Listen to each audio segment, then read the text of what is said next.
Don't stop, we're in luck now. Don't stop, there's so much to be found. We can find paradise. All we have to do is go, go free your soul. Dragon Soul!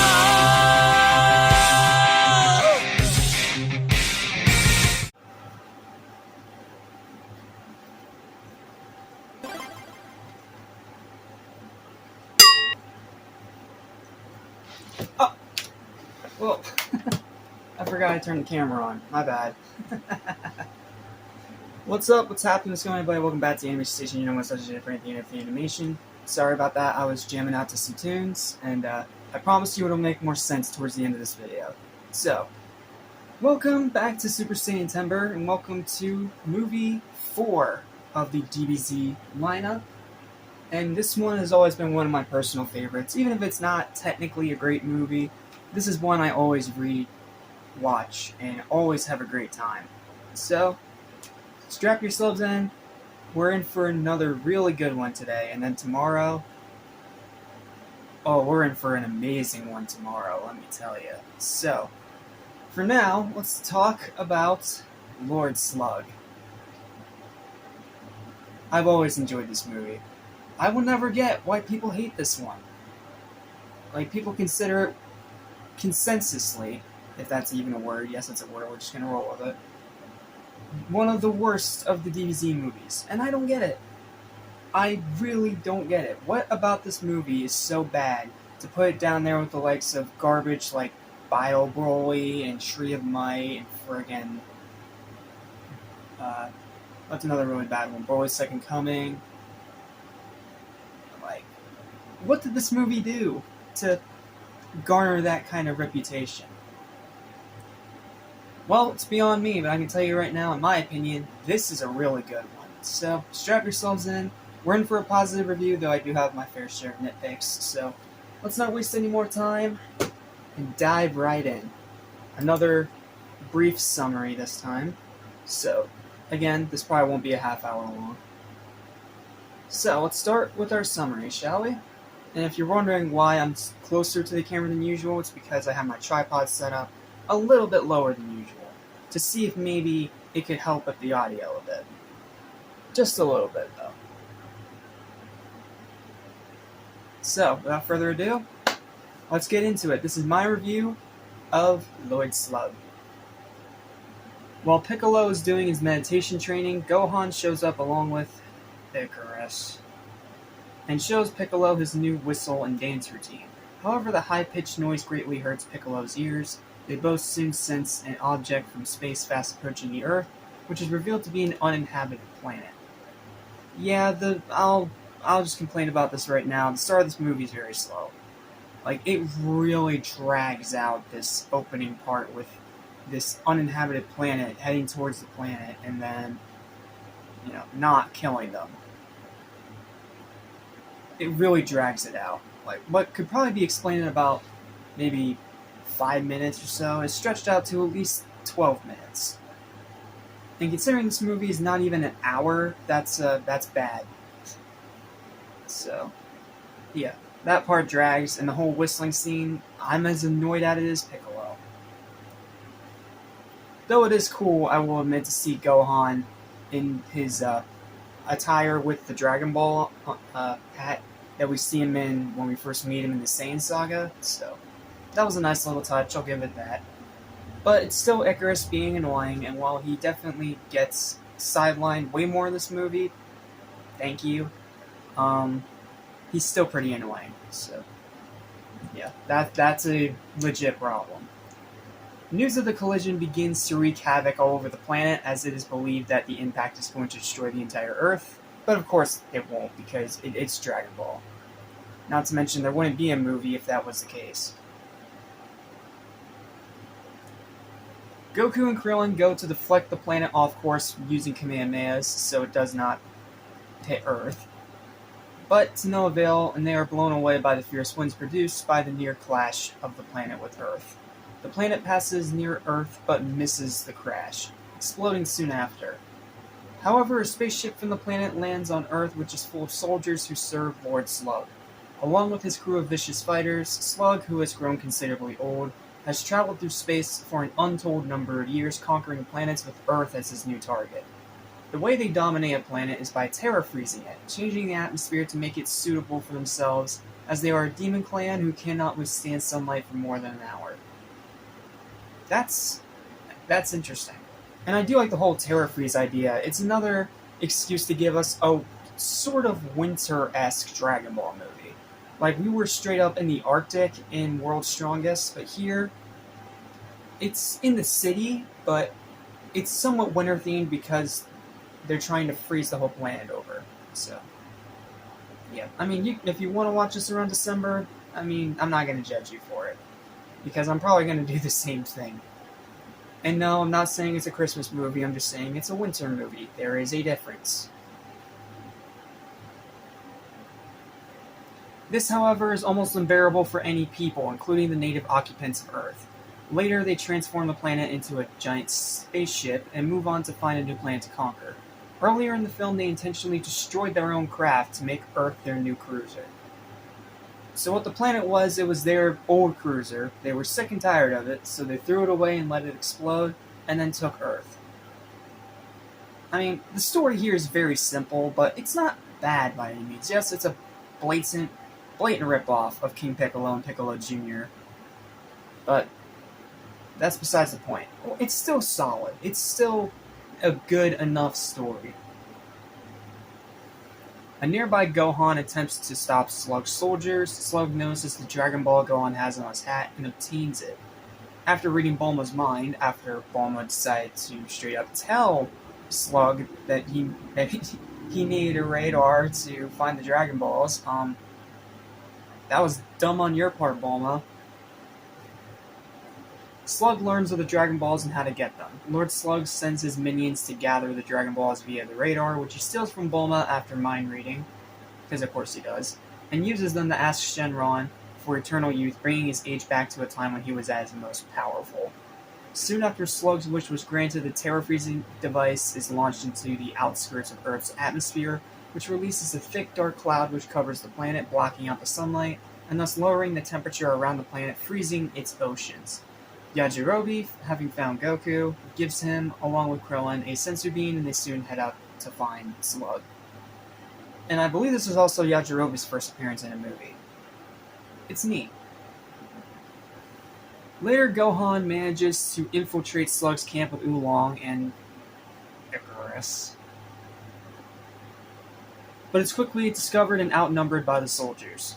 Just as he is about to be killed, Piccolo appears and rescues him, and then he gets into a fight with the one called Wings. Why is he called Wings? Because he's literally just a giant goblin. But it is hilarious how much Piccolo taunts this guy before he just murders him. And the murder itself is pretty brutal, because he acts like he's about to show him mercy, and then he just puts his hand up to his face and then just disintegrates his head. It's just as awesome and brutal as it sounds. Like, there's some brutal kills in this movie. Not to say there weren't any brutal kills in the other few movies, but here especially, there's some pretty brutal ones. And as someone who loves brutality and plays Mortal Kombat pretty much all the time, yeah, I can appreciate that. So, yeah, just know that before going into the movie.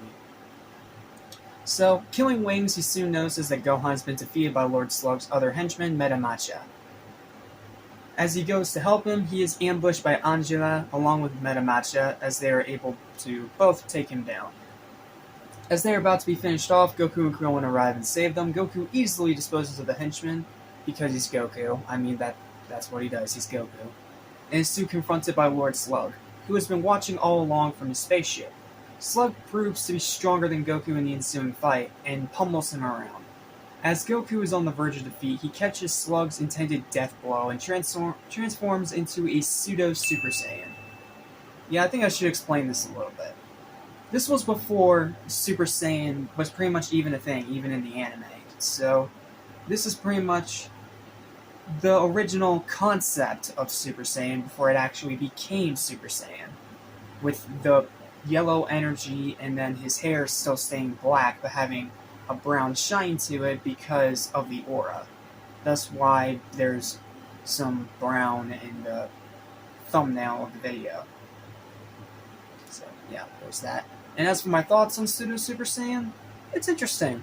Like, this is the one and only time we actually get to see it, but it's pretty cool. And I can give them a little bit of credit for trying to put something Super Saiyan-esque into this movie to kind of, raise the stakes a little bit. But then real Super Saiyan came around shortly after, and this form pretty much just became a one and done. Which is a shame, because I like the aesthetic of it. Because, it keeps his hair black, but it gives it a brown shine because of the yellow aura around him. It's a really interesting combination that I really think works to the movie's benefit, and it works to the form's benefit. So, yeah, I quite like Pseudo Super Saiyan. It may be only like a one-and-done kind of thing, but in my opinion, it's really cool, and I think that they could bring it back, or at least reference it in some way, shape, or form. Just saying. It's really cool, though. With his newfound power, Goku dominates Slug and breaks one of his arms. As Goku's Pseudo Super Saiyan power fades away, Slug reveals he has a Namekian heritage by regrowing his arm and removing the helmet to reveal his antenna, and transforms into a giant version of himself. Again, it's a copy of Piccolo Jr., of course, but it's not that bad, because when Piccolo Jr. did it, it was during a world tournament. Whereas here, it's Slug showing off his true form, his true power. Whereas with Piccolo, it was just one of his many, many abilities. But with Slug, it's pretty much his true form. Which is very interesting. So, yeah, it's cool. King Kai reveals that Slug as a baby was sent to a planet called Slug before his home planet Namek faced extinction, similar to Kami. King Kai says that although Slug probably didn't realize it himself, he was born with a rare mutation that has allowed only evil to grow in his heart, making him pure evil, and thus he is a Super Namekian. Well, I thought in the movie it said it was a higher sense of enlightenment, but whatever. In this new giant form, Slug proves to be stronger than Goku. King Kai speculates that not even Frieza nor Super Saiyan are any match against him in this form. Again, I'm pretty sure that's only in the Japanese version, because in the English version, there's no dialogue like that. Piccolo intervenes, having woken up from his near-death experience, and starts tugging at Slug's antenna, saying he knows his weaknesses because he's a Namekian as well. Which, I mean, obvious. Although he's being beaten back in a bloody move, Piccolo tears off his own ears and tells Gohan to whistle, since the wavelength of it makes a terrible sound to Namekians. Gohan's whistling is able to bring Slug to his knees.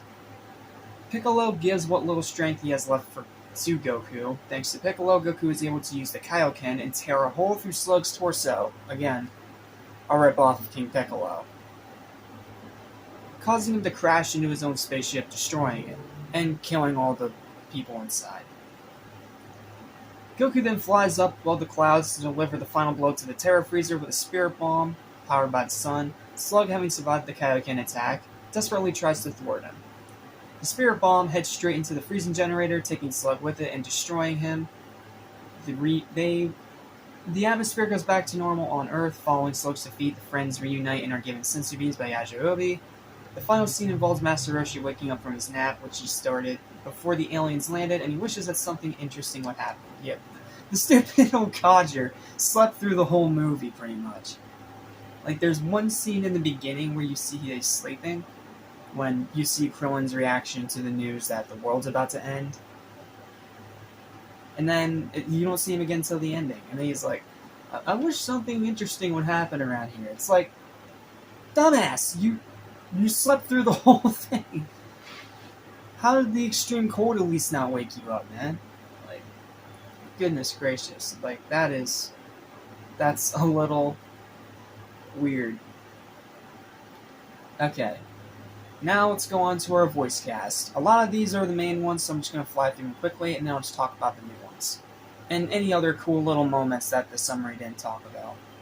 So, Sean Shell's Goku, Stephanie Nadoni is Gohan, Christopher Sabat's Piccolo, Sonny Strait's Krillin, Mike McFarlane's Yajirobe, Tiffany Vollmer's Bulma, Chris Forbes as Dr. Briefs, Cynthia Cranch's Chi-Chi, Brad Jackson's Oolong, Mike McFarlane's Master Roshi, Christopher Savage Shenron, Sean Schimmel is King Kai. Okay, now for all the new ones. John Bergmeyer is Angela. He's okay. He definitely does the best he can with the material that he's given, but it's not like an amazing story or like the greatest writing in the known universe. So it just turns into one of those one and done henchman villains. But I will give him credit. He got a nice brutal death because after Goku sends Metamacha into the sky with one punch, and then uses his power to just kill all the little, things that were on him trying to suck out his energy. Angela tries to throw a mouth blast at Goku. What does he do? Pimp slaps it back into his mouth and he chokes on it, slowly dying. It's as awesome as it sounds. It's brief, but it's awesome. Great death. Kikucha's voiced by James T. Fields. He's alright. Commander Zeun, I hope I'm pronouncing that right, is voiced by Brad Jackson.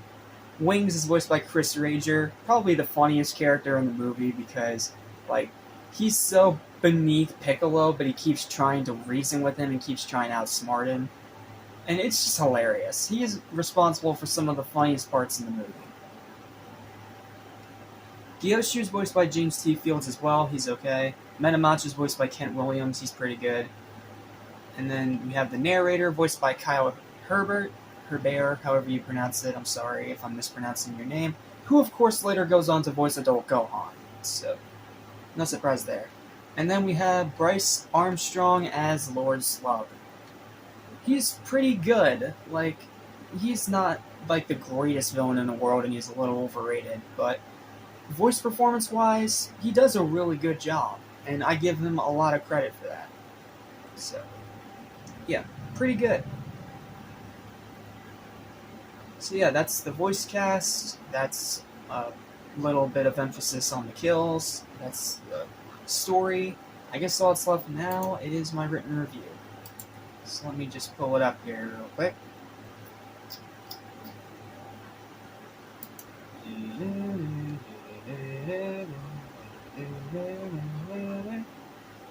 There it is. Alright. Here's my written review. And after that, we'll just go straight into final thoughts and final verdict. So, positives. Great action. Seriously, the action in this movie is actually really, really good. It's great. I love the action in this movie. It's great. Good voice acting, solid storytelling, very good music, especially having Disturbed's Stupefy in the uncut version, which is all kinds of badass, because Disturbed's one of my favorite bands of all time. I am a huge metalhead, so hearing them in there, especially the way that they synced it with Goku catching Slug's punch and going pseudo Super Saiyan, yeah. That right there is badass. Solid villains. They're not great, but they're solid. They're fine enough. They're not, actively annoying. Some pretty funny moments, an awesome final battle, Goku and Slug's final brawl in the city is great. Love that final fight. Some enjoyably brutal kills that I kind of already went over. Great fast pacing and high rewatchability. However, it's far from perfect. The story, while solid, is an unmistakable ripoff of both the King Piccolo and Piccolo Jr. sagas of the original Dragon Ball. The villains, while by no means bad and actually have pretty neat designs, lack dimension or actual character outside of just being evil. The beginning is very slow and could have been trimmed down a bit. The scene with Gohan whistling drags on for far too long, and it's way too short at 51 minutes, which, just like World's Strongest, keeps it from being able to fully maximize its potential of the concept. And here it's even worse because it's not even a full hour. I'm pretty sure not even counting credits it'd be even shorter, probably around 46 minutes. So it's more of a short film than an actual movie. Which is definitely strange, to say the very least. Overall, I've always really enjoyed this one. I will never understand why people hate it so much. It's a solid and very rewatchable entry with some fun, fantastic action. Ignore the naysayers and the haters. I highly recommend it. Yeah, that's pretty much all my thoughts on this movie. it's not a great movie, no, but it's really close. I really enjoy Lord Slug. I always have enjoyed it since I first saw it when I first got this movie pack all those years ago. And even to this day, watching it now, it's still as good as I remember. Sure, it's not like the greatest thing ever, and sure, it does rip off the arcs of the original Dragon Ball a little bit, but it's made up for with great action, some good voice acting, solid storytelling, and some awesome moments. And that final battle just that final battle is one of the most underrated in all of Dragon Ball, and yes, I will fight you on that. So, yeah, that's Lord Slug. A pretty good, very solid entry. So, in my opinion, I'm gonna give this movie a full final verdict of a 7.5 out of 10. 7.5 out of 10. It's so close to being great. It's just there, but it just has one too many problems for me to be able to give it that extra boost. But it is definitely better than Dead Zone. It is a really good movie. I have a great time watching it every time I watch it. It has high rewatchability, and if you for some reason have not seen it yet, what are you doing? Go watch it right now. You can literally find this entire movie 5-pack for super cheap. Like you can find this right here with this movie 5-pack. You can only find this for like $11-12 on Amazon, maybe, if that. You can find it for pretty cheap is what I'm saying. So definitely give Lord Slug a watch. I think it is a really good entry that definitely deserves your time. If you're a fan of Dragon Ball, definitely give it a watch.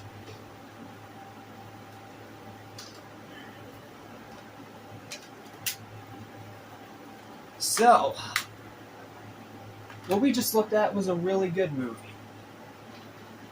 You know what we have tomorrow? And apologies for my language.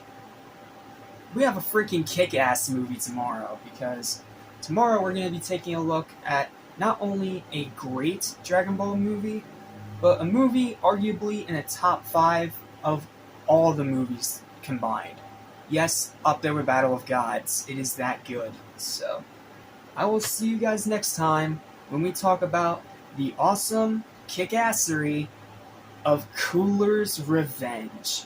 The first movie to actually feature Super Saiyan. It's gonna be a lot of fun tomorrow, let me tell you. But that's tomorrow. That's the end for today. Thank you guys so much for watching. Please don't forget to like, share, and subscribe. Let me know your thoughts and opinions on Lord Slug in the comments down below. I'd love to hear your opinions. Just don't be a douche. That's all I'm asking. And yeah, just stay tuned, because we have a long way to go still with this marathon. We're not even halfway through these movies. There's a lot of them. I think there's 22 of them in total.